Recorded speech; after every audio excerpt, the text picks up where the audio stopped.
I'm good.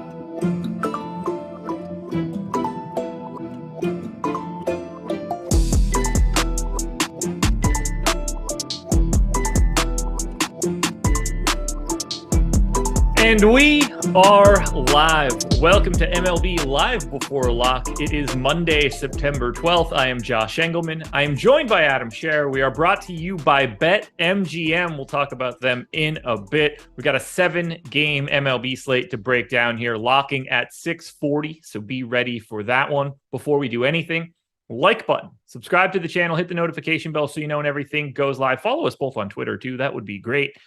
Adam, I haven't talked to you in a bit. How's your weekend? It was good. Sister got married, so that pretty much dominated anything I was doing. Didn't see MMA or anything on Saturday. Kind of saw some football yesterday, but was kind of just a blur of drinking and then gambling and dealing with leaving the wedding and stuff. So, it was a good weekend. How was yours? No complaints. Other than pretty tired yesterday, being up as late as possible for the UFC while taking a beating in UFC, and then waking up at the ass crack of dawn to start prepping for NFL Contenders videos and that 9 a.m. first look show that you will normally be on but weren't on this week. I took it out of me yesterday, and then the moment I got to 1 o'clock, I just started crushing seltzers. So it's a good day. Ate some chili. It's crushing me today, but nobody wants to know about that. Oh, we got some baseball to talk about. Weird slate. I'm glad that we've got some updates since earlier today. We know John Gray is on a pitch count because he was breaking things for me a bit, but he's not going to be as interesting.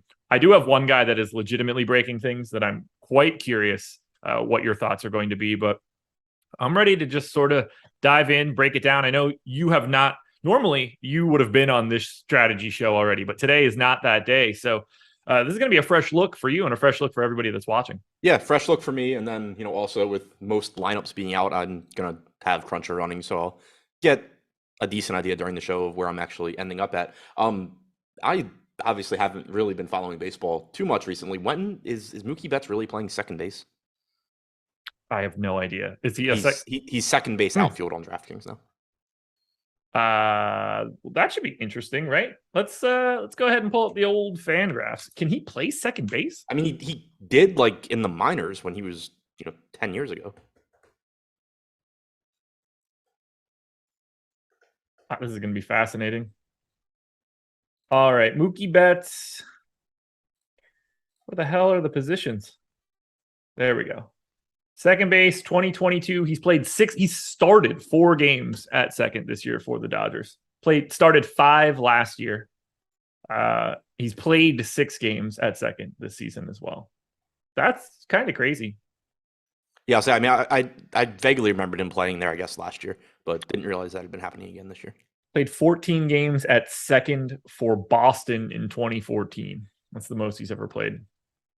Nice to see that DraftKings is quick to the trigger on Mookie Betts' second base eligibility after 4 games started. Meanwhile, I'm guessing Gunnar Henderson's just still like a shortstop. He's a catcher now. Right. Oh, man. All right, here we go. Reds and Pirates. 4.9 run implied total for the Reds, 4.3 for the Pirates. Mike Minor and Bryce Wilson going in this one. This is one of the more puzzling spots today because both of these offenses are atrocious. I've got it at 90 WRC plus for the Reds, 91 for the Pirates, lowest 2 on the slate, but the Pirates have the 3rd highest implied total. Or the Reds rather have the 3rd highest implied total. It's obviously a pitcher's park. Neither one of these pitchers are all that great, but we are getting Mike Minor 15% owned as the preferred paydown option for today. Let's just start there. He's 12% in our top pitcher, 17% in our top value. What do you want to do with Minor? Because I like someone else that's lower than him, and that guy is unowned. Trying to figure out who that would be. I think Minor's fine here. I mean, 7,300 against Pittsburgh. Obviously, it's not a very good offense. It's not a very good pitcher in Minor either. He has certainly fallen off from where he was a year or 2 ago. Only a 17% strikeout percentage this year, 5.03 xFIP. 2 home runs per 9. Certainly not anybody you're going to with any level of confidence, but it is still only a 7-game slate. He is facing the Pirates, so that all looks good. Being in Cincinnati obviously isn't great, but yeah, I mean, I think he's showing up for me in my early crunch around 16 to 18%. So I think the field's pretty much got it right. Yeah, I understand why he's getting ownership. I just don't think that he should be the landing spot at the bottom in GPPs, but we'll get there in a bit. What about Bryce Wilson? Anything there for you at 5,700? It is the Reds on the opposite side. Yeah, I mean, it is the Reds. It's not like he's, I guess, that much worse than Mike Minor in terms of talent, but he is pretty bad. I don't think he's anybody that I'm going to need to get to all that frequently. Only striking out 13.7% of hitters this year, 4.74 xFIP, just a pretty bad pitcher. 154 expected ISO to righties, 232 to lefties. So certainly sets up pretty nicely for the couple of left-handed bats in Cincinnati's lineup. They do have a predominantly right-handed lineup, though, so I guess that does play to Wilson's strengths a little bit, but ultimately I don't think you're really going to need too much of him. Well, then let's talk about the bats, because that's where this game gets pretty crazy. We have Cincinnati, our number 3 top stack, number 1 in value, 33% of the time, in fact. One bat at 4K, another at 3K. Everybody subbed that. They are 19% owned tops on the day. The Pirates, meanwhile, 4th in top stack, basically the exact same odds as Cincinnati. Slightly worse value, but 24% chance of being the top value stack. 2nd in ownership at 14%. Start with whichever team you really want to. It makes no difference to me. These are both putrid offenses that are essentially free today on a slate where the top 3 pitchers are all 10K and deserve those price tags. Yeah, and I think for Cincinnati, the reason you're seeing a little bit more ownership there too is that there are a couple of Cincy bats that I think show up in cash. Even if they're either in your cash lineup or they're at least like on the short list of players that you're looking at. So I think that does drive them up a little bit well. Talking about Friedel and Jake Fraley specifically, but Aquino also at 2K flat.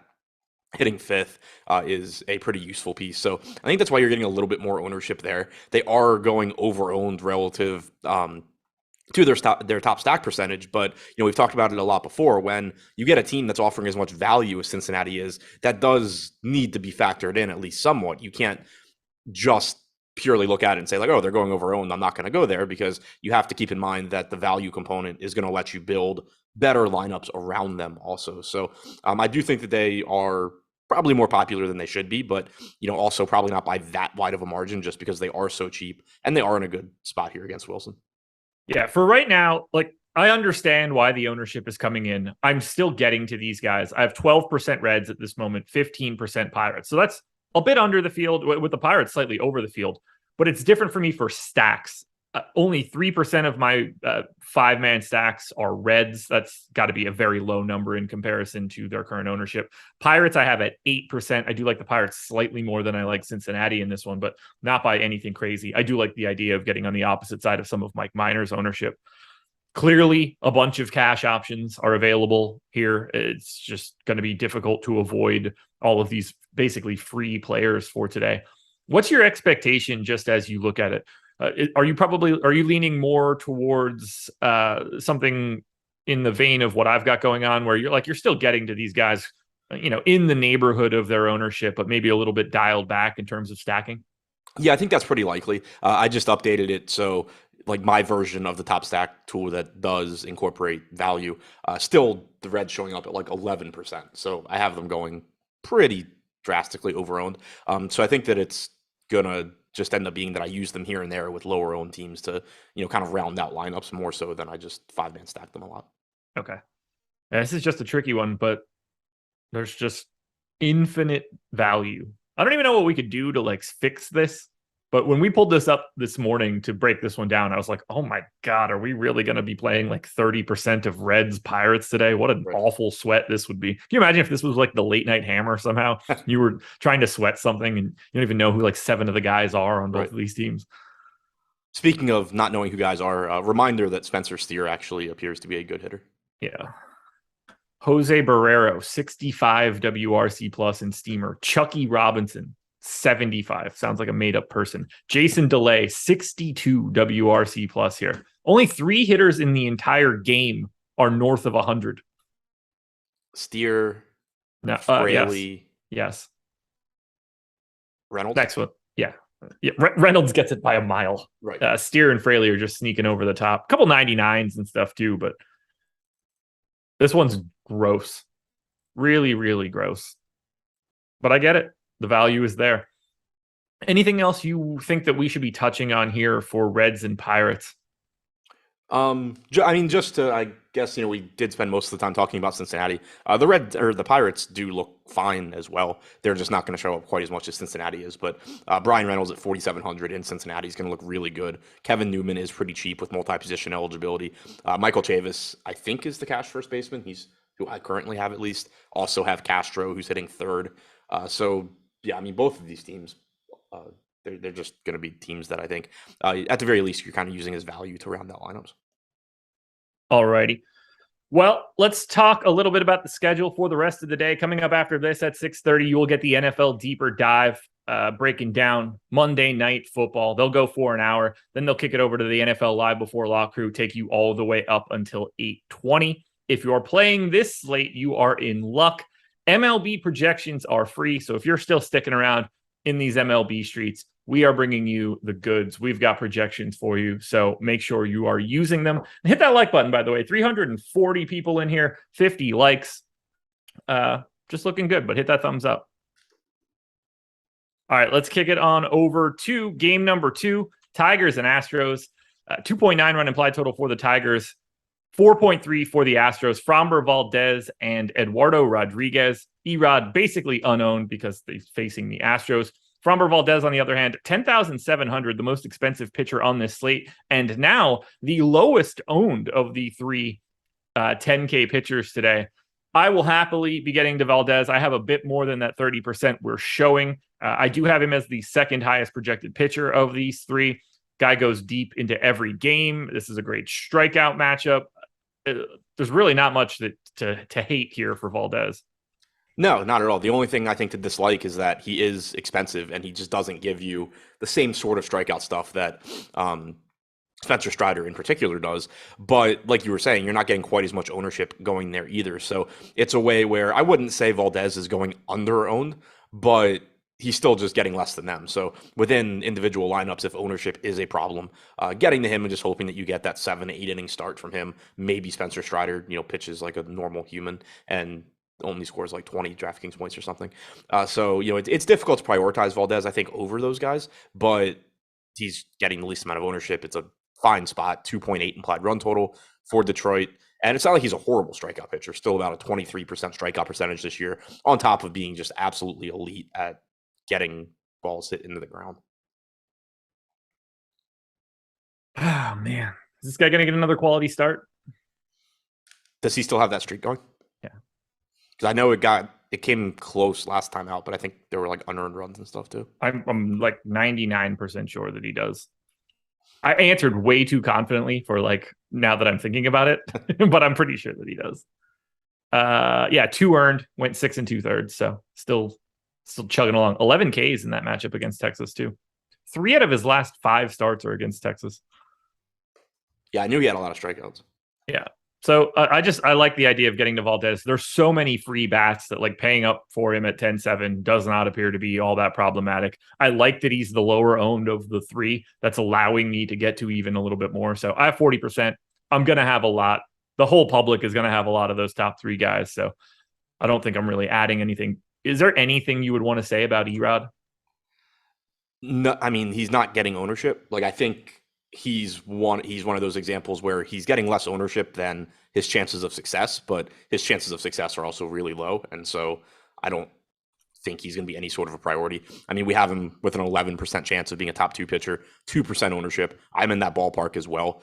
So, if you're going Reds, Pirates, and you need to offset some ownership, maybe just gamble on Erod, but there's nothing that gives me any level of confidence about him. I'm with you. Nothing to add there. Good pitcher. And that's what makes it sort of difficult. Maybe. Well, yeah, that's a good point. Well, per steamer, good pitcher. Yeah, I mean, he's been a good pitcher every year until this year. Yeah. It's making it a little bit more difficult for me to want to get to the Astros. They are 6th in our top stack tool. They are 6th in ownership as well. Not the best park for power at this point. I will never mind getting to these Astro bats. A lot of these guys are exceptional. I am lighter than the field at this point. What do you want to do here against Erod? I do like getting to the Astros. They're clearly a very, very high upside team. When you're talking about slates where, the Reds and Pirates are pulling a lot of ownership, it makes the idea of getting to the Astros pretty appealing. They're only projected for about 7% aggregate ownership right now, 9% chance of being the top stack. So I do like that. And, like we were just saying, Erod has certainly struggled this year against right-handed hitters, 166 expected ISO, only a 19% strikeout percentage. So not giving up, tons of power, but you are talking about just a Houston team that has plenty of it. Lefties have done damage against him. Very limited sample this year, but a 198 expected ISO to them. So as usual, if you are going to Houston, don't worry about the lefty-lefty matchup for Alvarez and Tucker too much. Still look like really good plays. Yeah. Let's see. Who am I getting to the most? Oh, that seems great. Yeah. Chas McCormick, the guy that's in most of my lineups out of the Astros. I feel like I'm doing that one wrong. Yeah. So that's not how it's supposed to work. I mean, none of these numbers are high. It's like 6%, but he happened to get one extra one over everybody else. So what about the Tigers on the opposite side? Can you justify that at all? Because this looks just gross. No, it's a really difficult one for me. I mean, Valdez is just so good at limiting power. So like a lot of times you get these good pitchers where it's just like, yeah, well, they're going to have success, but occasionally, they'll give up some power, and Valdez just isn't that guy. It makes it really, really difficult. Anything else we should touch on here? Astros, Tigers, Valdez, Erod. This one's pretty easy to just look at and know what you need to do. Yeah, I don't see too much there. We did Okay. just get the Dodgers lineup also. Okay. Let's get to the team that I like the most today. That would be the Toronto Blue Jays. 4.8 run implied total for the Jays. 3.9 for the Rays. Jose Barrios and Cooper Criswell. Barrios is 7,800 here against Tampa. 7.7% owned on DraftKings. We'll talk about it. Criswell on the opposite side, 4K, not going deep. Let's start with Criswell just because he is the flat 4K. Is there any justification here? It seems like we don't need the value, and he's only going like maybe 3 innings. Yeah, I don't think we need the value here. And yeah, I'm expecting like 3 or 4 innings from him. So probably just not going to be something I need to get to. Like if you went there, I guess you're just sort of hoping that like Mike Minor, Bryce Wilson, those guys just, all do horribly and you get like 12, 13 points from Criswell and that's just the winner among value pitchers, but doesn't seem like the route that I'm likely to go. Let's talk Barrios here. 7,800 against the Rays. I'm not getting to much and I really don't want to. This Rays lineup, really good. Could have been better. But even still, high quality hitters. Don't really see Barrios as the guy that I'm trying to get to today. Ownership seems about right, though. But from our top pitchers tool, he's under-owned. Yeah. He's another one where the price tag's kind of appealing just based on what you've gotten from Barrios in previous years. But then this year, he's just not been what he has in the past, only striking out about 20.5% of hitters, 4.12 xFIP. We know he's been giving up power, 1.72 home runs allowed per 9 innings, 240 expected ISO to lefties, 171 to righties, getting a park upgrade for Tampa Bay. Their lineup also getting a little bit better, still no Wander Franco in it today, but it's, it had gotten really ugly for a while. It looks a little bit better now, but yeah, like Barrios is getting 7% ownership. We have him with a 14% chance of being a top 2 pitcher. I think he's fine in tournaments, but once again, that just doesn't come with a lot of confidence. But there's not really pitching on this slate that does outside of the few guys at the top. Well, then let's talk hitting, and I'm going to make you talk about my Blue Jays first. 5th in top stack, 4th in ownership, about 10% on both. But with all of this value that's out there, I'm having no trouble getting to the Blue Jays at expensive prices and also getting to Valdez, Strider, and Bassett.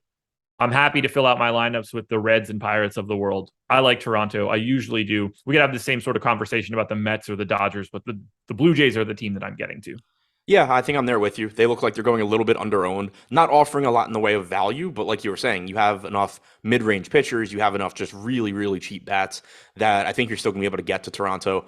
Pretty big unknown here in what you're going to get from Criswell. He hasn't pitched in the majors this year, so probably not going to be very good, but who really knows? 27 and a third innings at AAA for Tampa Bay this year, 13 in, I guess, extended spring training for the Angels, 5 at AA for the Angels. In those 8 appearances, 3 starts at AAA, 3.96 xFIP, struck out 20.8% of hitters. Probably just not going to be the same class as the Blue Jays.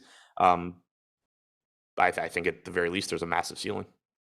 Yeah, I hope there is a massive ceiling. I have massive amounts of all of the guys you would want. Springer, Guerrero, Bichette, Kirk, I'm getting there. Matt Chapman, 5% owned at 4,900. That feels like a pretty easy way to buy a cheap home run. Really, really like getting to this team today, and I'm going to be doing it in droves. They are making up the large majority of my 5-man stacks. Before we get to the Rays stacks, I'm just going to, this will inform your answer.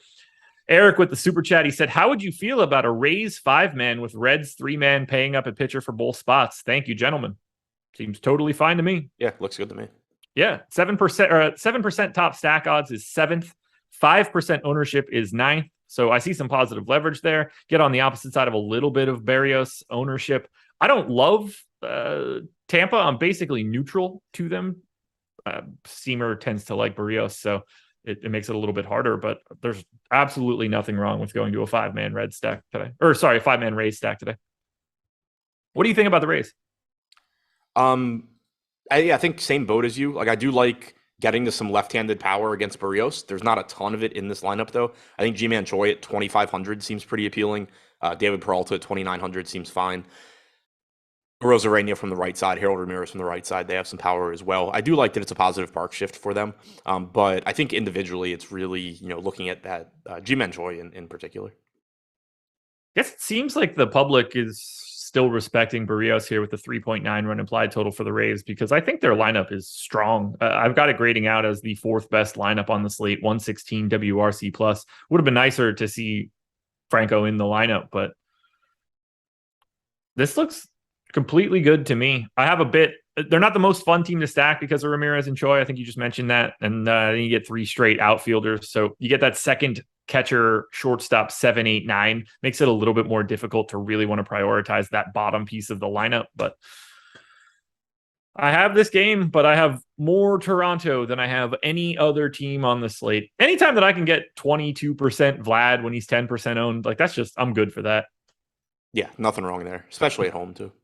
Right. But 107 park factor for righty power, Springer, Vlad, Kirk, Teoscar, Matt Chapman, all these guys, 180 projected ISOs or higher. Danny Jansen as well, 214 ISO. There's so much power here. If this Cooper Criswell character can't get it done early, he's going to put some guys on, and I think we're going to see some dongers. Yeah, I said it. Anything else here? Blue Jays and Rays. Nope. All righty. Then we need to talk a little bit about the sponsor on this one. That would be BetMGM. You see the banner at the top of the screen. This one's pretty easy. There's a link in the description of this video. Click that link. Head on over to BetMGM. Bet $10 and you will win $200 if either the Seahawks or the Broncos score a touchdown on Monday Night Football. And if I had to guess, don't hold me to this one, but you probably get it anyway, even if they don't. But all you need is a touchdown from the Seahawks or the Broncos, and you will be able to get that. Guys, this is free money. You should be taking advantage of all of these offers anytime they're available to you. If you are in a legal sports betting state and you have not signed up at BetMGM yet, just do that right now. Worst case scenario, you put this money in, you get the free 200, and you never look at it again. That's the worst case scenario. You're out $10. But to start a little bit of a bankroll with $200, you could also just win the bet. You can make like that. You'll also get that money as well. But either way, BetMGM is going to make you good with 200 bones on that $10 bet. So even if you don't care about football, Seahawks or Broncos, you're in. Just make that bet. Go do it. You see the link in chat. There's a link in the description. BetMGM is the sponsor, folks. Go check it out. These deals are going to go away someday. And yeah, you're going to be not happy about it. Game number 4. This is my talking point. I really hate when teams put out their lineups like the second that I get all of my stuff updated. Yeah, I've been not updating anything for a little bit here. Here we go. Marlins, Rangers. Braxton Garrett on the hill for the Marlins. John Gray on the hill for the Rangers. Gray limited on a pitch count. I think it's 55. First start back off the DL. I don't think that we could really talk about him all that much at 8,800. Braxton Garrett is 7,100, $200 cheaper than Mike Minor today. Unowned, while Minor is 15% owned. There's some strikeouts in this Rangers lineup. Braxton Garrett is in a great park. The Rangers lineup that I have in here got a couple lefties in it as well. I like Braxton Garrett a lot as a Mike Minor alternative if he's getting no ownership here in Miami. I think it's fine. My biggest concern would just be how deep into the game he's going to be able to go. This is his first start back as well. He went 3 1/3 on September 7th at AAA, faced 12 batters. So I don't know, how strict of a pitch count they are planning on having for him.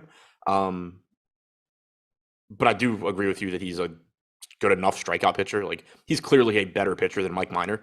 Garrett has a 24.5% strikeout percentage, 3.42 xFIP. Minor, 7 points lower in strikeout percentage, like a run and a half higher in xFIP. So, my only concern there is just how deep does he end up going? It's a good point. Sorry, I'm ranting in our Discord right now, ripping people apart. It's been a good time. Yeah, the depth of Braxton Garrett is really the only thing slowing me down and making me worry about it. I haven't seen anything about a pitch count for Braxton Garrett. Yeah, I haven't seen anything official. But he still, he threw 46 pitches in the rehab start. I think somewhere around 70 is probably a reasonable guess. Yeah, I'm with you on that one. Actually, I wouldn't be surprised if he went a little bit longer, but I see it. All right. John Gray, I assume you're in the same spot. 8,800 feels basically impossible to get to. Yeah, with him being limited to around 55 pitches, I think that's really, really difficult. Yeah, he would have to be significantly cheaper. And honestly, I don't think that it would work at all. Which then makes this game pretty weird because we have the Marlins 12th in top stack, 2.9%, 8th in ownership. We got the Rangers 9th in top stack, 6th in ownership. If you're getting to one of these teams, which one is it? Probably Texas. I don't really like either side all that much, but I do think the Rangers just have better hitters than the Marlins. I agree. 106 aggregate WRC plus for the Rangers, 95 for the Marlins. They are more like the Reds and the Pirates. Marcus Semien, 11% owned. Brian Anderson, 13% owned.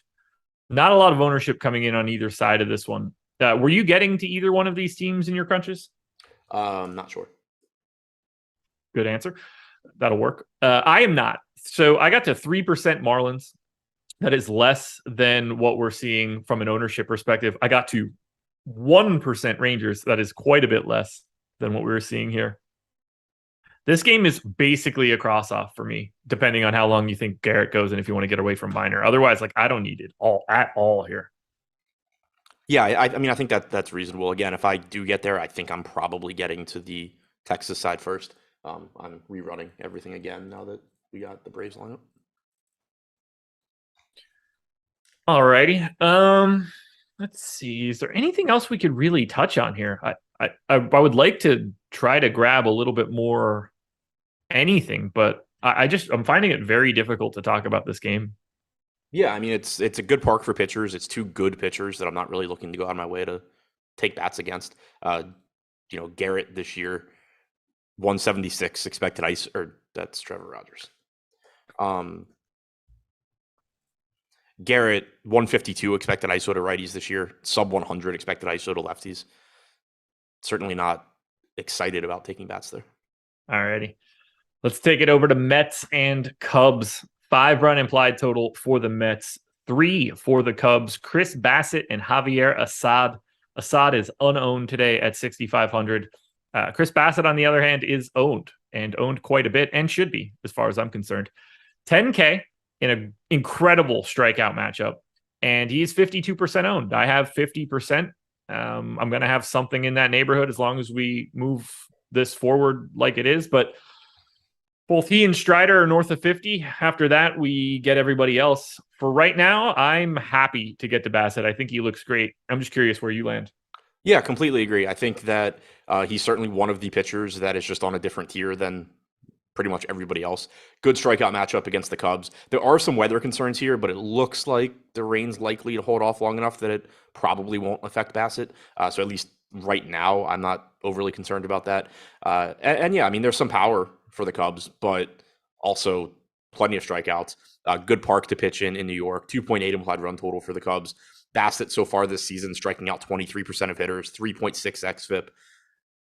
I think he looks good. I mean, he's like similar to Framber Valdez. He's not on the same level as Spencer Strider in terms of strikeouts, but nobody really is. So can't hold that against him too much. For sure. Do you have anything you want to say about Javier Assad?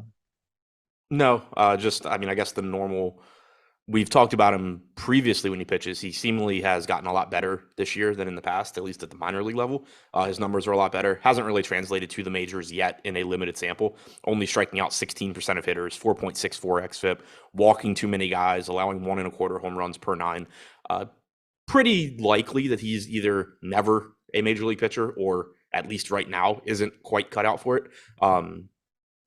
So yeah, I mean, I think he's better than most projection systems give him credit for, just because we have seen those improvements at the minor league level this year, but I still don't think he's very good. All righty. Well, then let's talk a little bit about the Mets bats. Second in our top stack tool, 11%. Owned 7% of the time. Very much positive leverage here. I am getting to the Mets, even in a park that I don't love attacking. I've got 12% Mets. I've actually got 18% of my 5-man stacks going to New York because once again, I don't find it all that difficult to pay up for quality hitters because there's enough value to fill out your lineups. Yep, completely agree. Assad so far this year in that limited sample has done an okay job limiting power. 111 expected ISO to righties. Lefties have gotten to him more with a 191 expected ISO. Sets up pretty well for Nimmo, Lindor. McNeil's hitting third. That's nice. Dan Vogelbach, obviously you can't play him and Alonso together on DraftKings, but he has plenty of power as well. So yeah, I'm with you at the Mets just not getting that much ownership, and I like getting there. It just seems easy. If Nimmo and Lindor are the guys that are in double digits and the rest of the team isn't, I can handle that. I can handle 10% Nimmo, 10% Lindor on a day with only 7 games. That's for sure. And I basically have everybody. Outside of Pete Alonso, which I don't love, but outside of Pete Alonso, I've got everybody between 10 and 15% in my lineups, and I'm happy about that. Alonso's coming in a little bit lighter. Not surprised by that just because of Vogelbach. I don't like when I have that kind of split, but that's life. Can you justify anything for the Chicago Cubs? Not really. Franmil Reyes at 2,800 has a lot of power. Like, that's cool, but obviously it's a really difficult matchup. 125 expected ISO for right-handed hitters against Bassett this year. Ian Happ from the left side, 4,200 is a reasonable price, but 114 expected ISO to lefties. I don't have any sort of argument in favor of the Cubs unless it's simply maybe Chris Bassett pitches poorly. I got to basically 0 of the Cubs, so that feels about right for me today. Let's see, what's the most I got of them? I did have 4% of Zach McKinstry, so it's going to be one of those good days. Just rough. Like, it's the way that this slate breaks down with Valdez and Strider and Bassett. You're sort of just crossing off 3 teams immediately that become basically impossible to want to roster. Everybody's getting funneled to these Reds and Pirates teams. So there's this middle ground where whether it's the Mets, the Blue Jays to an extent, the Dodgers, who we're going to talk about, Braves in a weird way, although they've got Cobb on the opposite side. There are some spots that are going to pop up where I think there's going to be a lot of top stack that's just like left out in the cold. Yeah, I think I'm there with you. All righty. Man, we are flying through this slate because it's cut and dry. It's really easy to talk about, which I think you're not mad about either. No. We do have a promo going on. One more day of this. This will end tomorrow. This is more of an NFL thing, but if you're watching, I assume you just like DFS in general. The promo code is SCRAMBLE, SCRAMBLE. You can get our Stokastic Plus NFL package for just $7. That is 70% off the normal price, and that includes everything on the NFL side. Lineup generator. That's a brand new tool. It's a very different way to present lineups to you guys. If you're more of a 1 to 5 lineup type person, this is going to be the tool for you. I think you guys should go check it out. Our player projections, ownership projections, top stacks, boom bust, and more. Now, Fantasy Cruncher is an add-on. It is not included in this promotion. It's not. So be aware, when you sign up for this using that promo code SCRAMBLE, you're not going to get FC, but it includes everything else on our NFL side. And this one will go away tomorrow. Last day that you can get in is tomorrow. Take advantage now. All righty then. Game number 6, Diamondbacks and Dodgers. 3.7 run implied total for Arizona, 5.2 for the Dodgers. Ryan Nelson and Tyler Anderson here. Nelson, 2.5% owned. Anderson, 7% owned. I'm not really getting to either one of these guys, but I think at least based on our top pitchers tool, both of them a little underrepresented. Yeah, I agree with that, but I think they're both also just not that likely to succeed.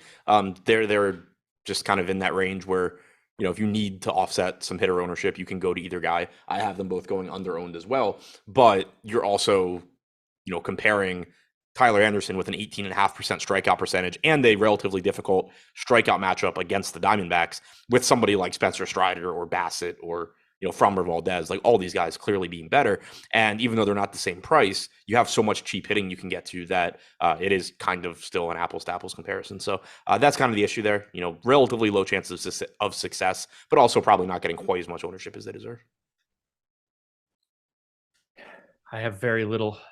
I kind of want a little bit more Tyler Anderson, but doesn't seem like that's going to be the case. Let's talk about the Dodgers here. That is the easier piece of this to talk about. They are first in top stack tool, 17.5%. They are third in ownership at 11%.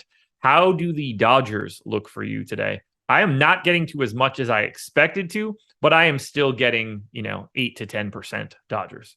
Yeah, I mean, I think they look good. Ryan Nelson is somebody that I don't really know exactly what to make of him because his numbers in the minor leagues previously had been solid. This year, they're unbelievably bad, but he was also pitching at Reno in the PCL. Like, that's just not a place that you want to pitch.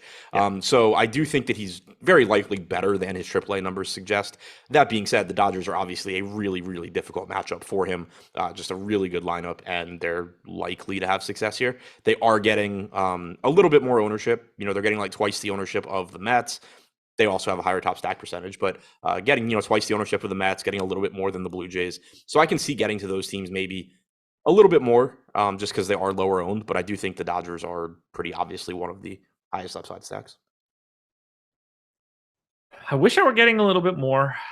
I'm happy to get to whatever I get of the Dodgers, but I'm just funneling more towards the Blue Jays. It's just how it works at this point. I am running my most recent crunch now, so as long as another lineup doesn't come out in the next minute, I am going to have the most updated lineups into my sheet. So I'm going to wait to actually say anything further about the Dodgers. What do you think about the Diamondbacks, though? 10th in top stack, 11th in ownership, but a matchup against Tyler Anderson, who's not all that interesting. Not the best park for power. What do you do with Arizona? I am somewhat interested in them just because I do think this lineup has gotten better recently with them calling up some guys. Anderson's not a pitcher that I love picking on, but he's certainly not at the same level as that the Strider, Bassett, Valdez guys where I really just can't bring myself to do it.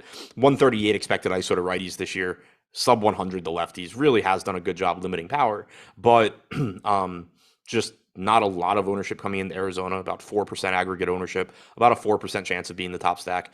So I think they look decent. I don't love the matchup, but like Christian Walker at 4,500 is a pretty good price tag. Carson Kelly gives you a catcher option that is likely to be hitting leadoff. Kettle Marte is down to 4,300. So I do think that they look decent here for a 4% owned team. So as of right now, I have a lot of this game from a hitting perspective, and I did not see that one coming at all. From a Dodgers perspective, they are in 10% of my lineups, which is basically neutral to the field, 14% of my 5-man stack. So relatively neutral. Happy to get there. I'm getting to a lot of Arizona now. 14% ownership to Arizona, coming into a bunch of stacks. Nobody too crazy.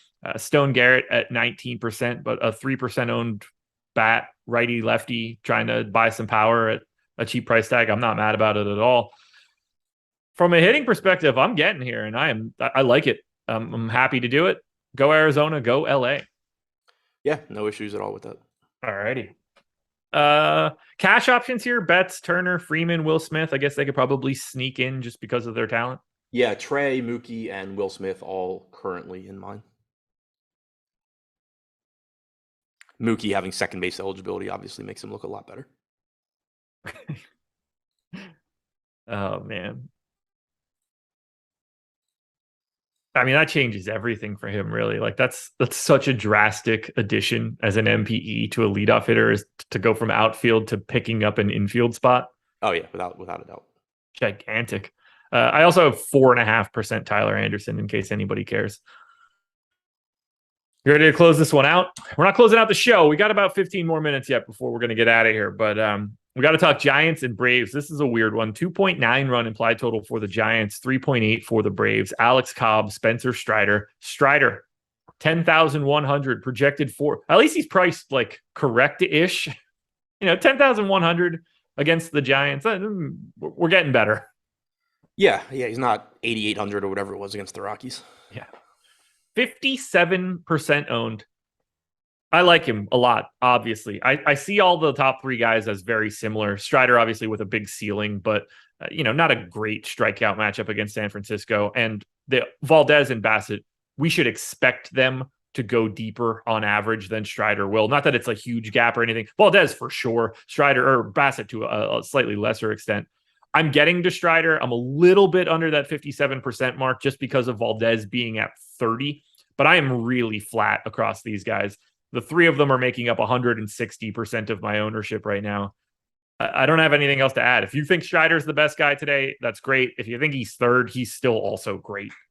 Yeah, I don't think that there's really any argument that he doesn't have the highest strikeout ceiling, striking out 38% of guys as a starter this year. You're not getting that sort of strikeout ability from Bassett and Valdez, but they're still really good pitchers. And as a result, they do end up projecting pretty similarly.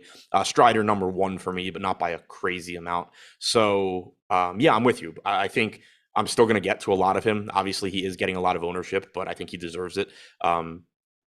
And I also agree with you that he's close enough to Valdez and Bassett where I don't really want to just say like, oh, I'm just not going to play Bassett or I'm not going to play Valdez because they are close enough, even though I do prefer Strider.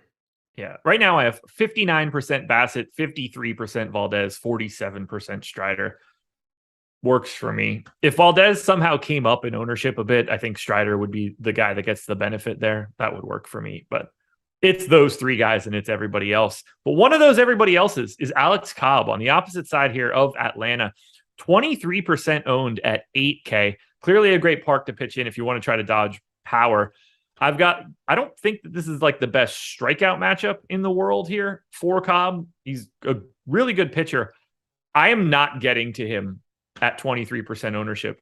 Do you like Cobb here? Because our top pitcher tool is all over it. Yeah, I think he's going a little bit under-owned here. I'm pretty much in line with the top pitchers tool.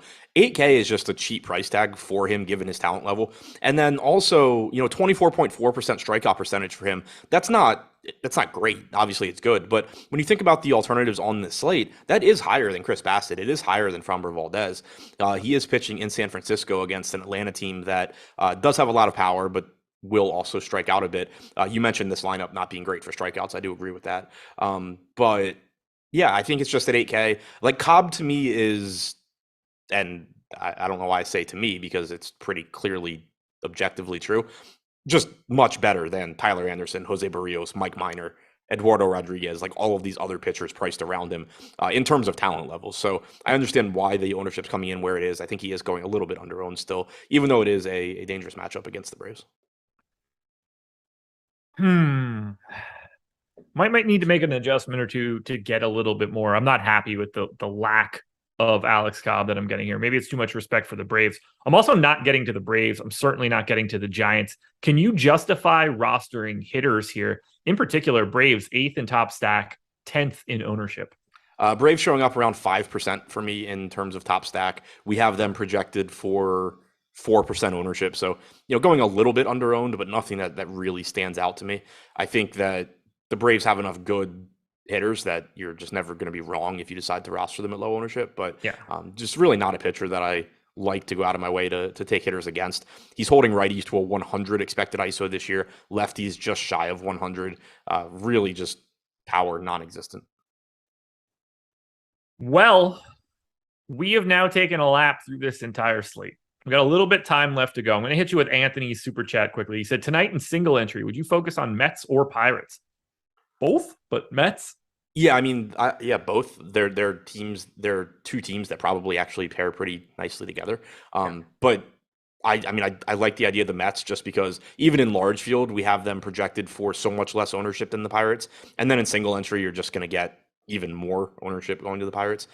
So, it's not to say you can't play the Pirates, but I do think the Mets look like a bigger priority. Jeff's question, Strider and Bassett, the cash pitchers for tonight? Yes. Yeah.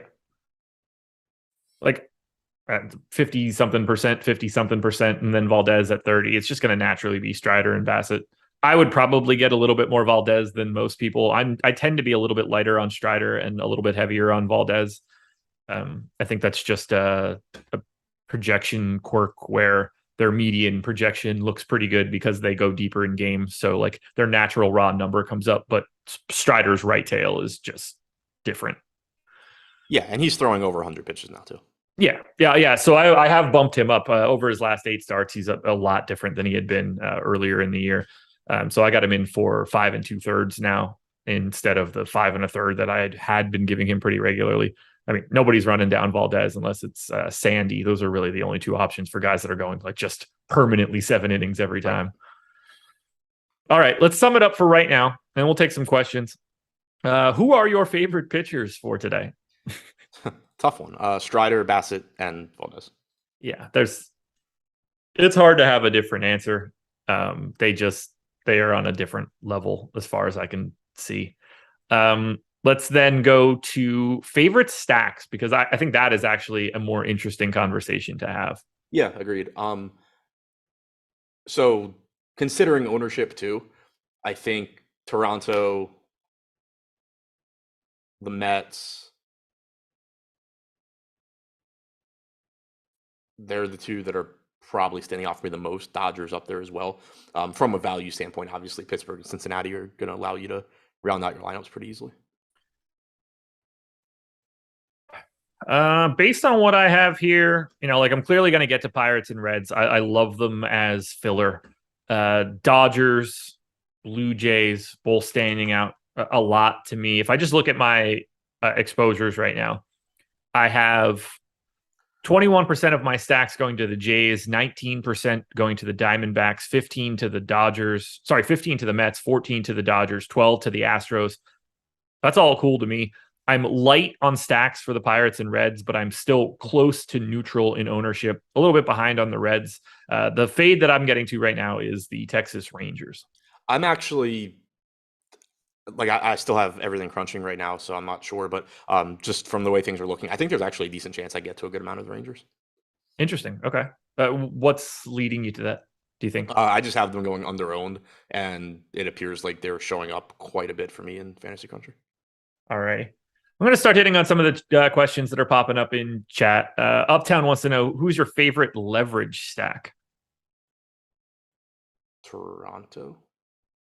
Diamondbacks for me, maybe. I mean, based on my stuff, given the amount of ownership that the Diamondbacks have, it's probably the Diamondbacks, but Toronto would be sort of like the one that makes me feel good. Yeah. I mean, honestly, the Rangers are up there too, which I don't really agree with, but there you go. Let's see. Larry C wants to know favorite pitcher in the 8K range. Cobb. Berrios, Cobb, Anderson, Erod. Cobb. Malakar wants to know, is it bad to have most of your lineup be visitors? No, probably good. I mean, it's neither bad or good because like all the projections are already accounting for this. But I mean, if you're giving me the choice, I would want all of them to be visitors. Yeah, I don't think it really matters. No, but like that's just unequivocally better because they will bat 9 times. 9 innings, you know what I mean. Let's see what else we got coming in here. If you got any other questions, today's a great day to drop them into chat because, wow, holy hell. We have 500 people in here. I was not expecting that many people to be popping up for this show. It is a baseball slate now that is definitely the redheaded stepchild of the day, considering there's a Monday Night Football game. But, I guess that's what happens when Geno Smith is the quarterback for the Seahawks. Maybe people are still interested in baseball. Yeah, and obviously people are also excited to see me back on the show. No, I don't think that's it. I don't think anybody knew you were going to be here. I certainly wouldn't tell anybody. I would have assumed we got like 51.5 people here if I would have done that. Ken wants to know, is Jordan a good contrarian play? I don't even think he's contrarian. He's picking some ownership up, right? Probably he's 10% owned, so I wouldn't call it contrarian, but he's just a good play always because he's him. Yeah, what do I mean, honestly, you know what? No, I'm actually gonna change my answer. As far as like how good of a play he is, today's probably one of the worst days that you can roster Yordan Alvarez. Why? He's got a lefty-lefty matchup, which just in general is probably going to be bad, independent of the way that Erod pitches or the way that Alvarez hits. 69 park factor for lefty power in Detroit is going to nerf power about as much as any park you're going to find. So if we're just looking at general reasoning here, I think it's a bad day to get to Alvarez. That said, it's a 7-game slate, and he's one of the most talented hitters on the slate. I'm not saying not to play him, but the ingredients are worse than they normally are. I will say, yeah, so I think he's a good play, but I do also have him going over-owned. Kyle Tucker from that same team, I think, is going under-owned, and at current ownership projections, we have Tucker basically getting half the ownership of Alvarez. Yeah. I like him if you're just trying to grab a low-owned one-off. Yeah, I would be more likely to take Tucker just because of the half ownership. But everything that I said still stands for Tucker as it did for Alvarez. Like, it's not the best setup in the world. If this were like a 14 gamer, these guys would probably be unowned and it would be a little bit more interesting. Let's see. I was hoping we had Adam Tuck's pictures. That's from Stephen Leibowitz. Nope. No. Is there a way to verify the Blue Jays lineup? The one in our Discord is different than the one the Blue Jays Twitter feed and DK. Let's see what I have. I've got Springer, Guerrero, Bichette, Kirk, Hernandez, Chapman, Biggio, Jansen, Tapia. And yeah, I think that's the one that he doesn't want us to talk about.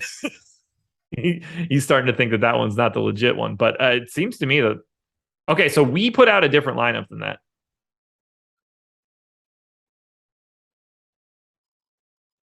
So we should probably... That's the lineup from their Twitter account. Our lineup? No, the one that you read off. Okay, we tweeted something different. So let's dig into this. I mean, I'm moving forward with the lineup that I read off. So... I mean, that's the one in our projections too, I think. Okay. Well, that's good. Ignore that tweet. Let's see. What else we got up here? Favorite dong picks for today. Adam, are you going back to the well? Do you got somebody for today? You nailed it last time. I do not. Name any baseball player. G-Man Choi. There you go. Is he starting? Yeah. Okay.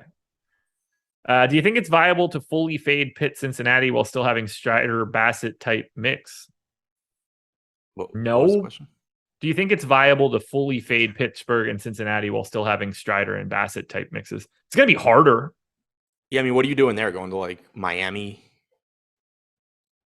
Detroit? Yeah, I don't...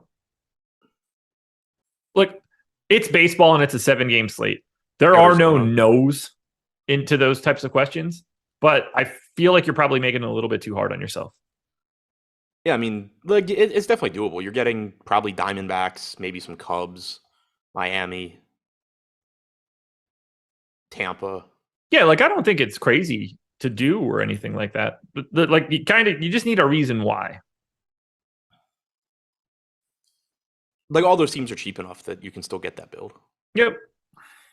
All right, what else we have coming in? EMAC pointing out that 240 ISO over the last 400 lefty-lefty matchups for Jordan and Tucker. Erod 200 plus ISO 2 lefties. So that's the type of stuff that also still matters here.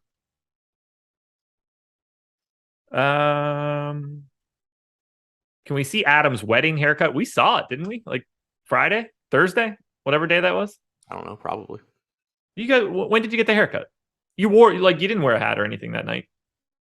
Yeah, I just don't remember what day that was. Sometime last week. Yeah, I'm sure I've done shows without a hat. Yeah. So there's that. Trey Turner or Bichette on FanDuel? Flip a coin. No. Yeah. Does that exist for baseball? The player compare tool?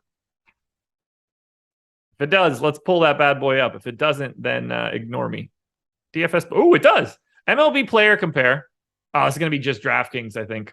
So that's not going to help out anything. Can't help you out there then. It is a coin flip. Actually, let's see. Let me see who I have projected differently. We have like 1 or 2 more minutes before we get out of here. I have, let's see, where did it go? I have Bichette at 10.7. I have Trey by a point on DraftKings. I don't have FanDuel. I've got Trey Turner by 0.8 of a point on FanDuel. So my answer is Trey Turner.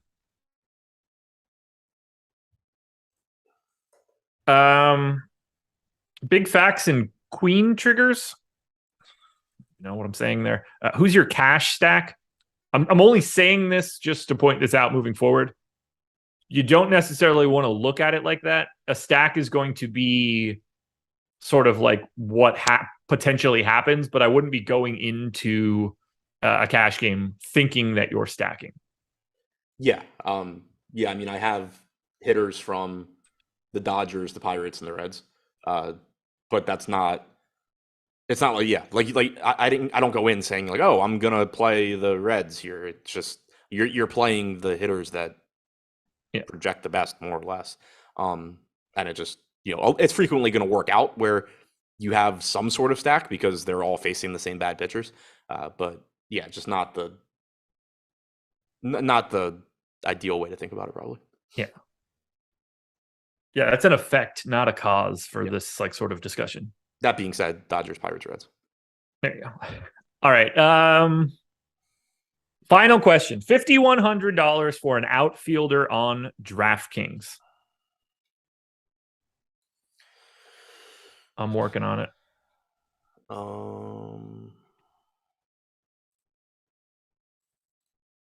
$5,100 outfielder? Yep. Who's the best?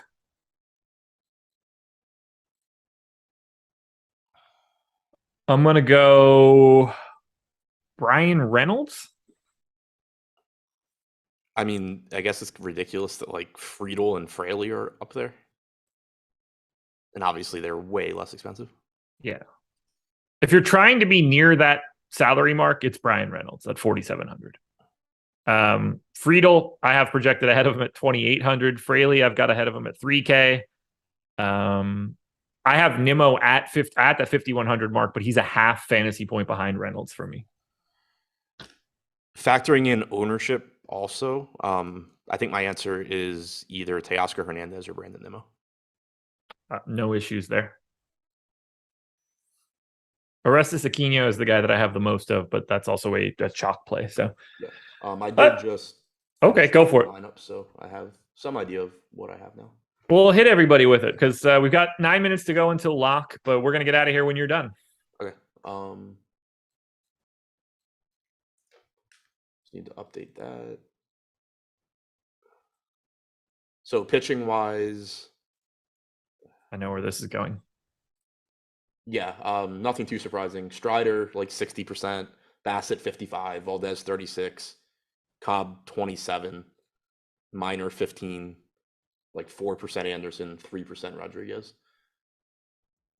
Hitter wise, a lot of Toronto, around the field on the Dodgers, 2x on the Rangers, like 2x on Miami, like 5x on the Rays, which I don't mind. I'm kind of surprised, but not getting much Pittsburgh, getting less than the field on the Reds, but much closer than on Pittsburgh.